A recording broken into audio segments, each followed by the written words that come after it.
Okay, well, it must have been recording. Oh, wait a minute. It wasn't recording now. Put two pieces in there and he just... Oh, so it's going through a program. So you say it's running at 300 RPM?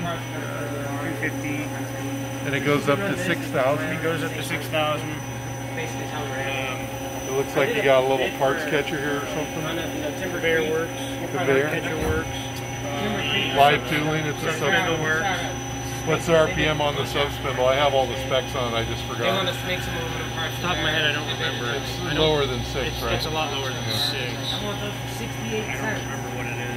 And so I did the math and I dialed the numbers down as far as I could and I came out at like 80 cents. It was still like, I'm like, whatever. So, I guess they come around this town and into shops and push people and, you know. HP's that way too. They Yeah, can be pretty HP. pushy. Yeah. We do a lot of work with Oh, you do? Out of Corvallis?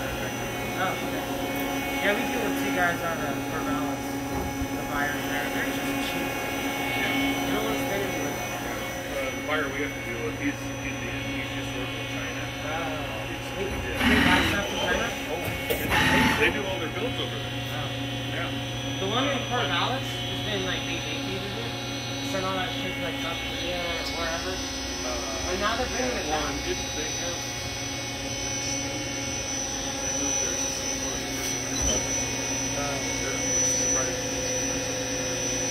They're retooling the one up here and they've been going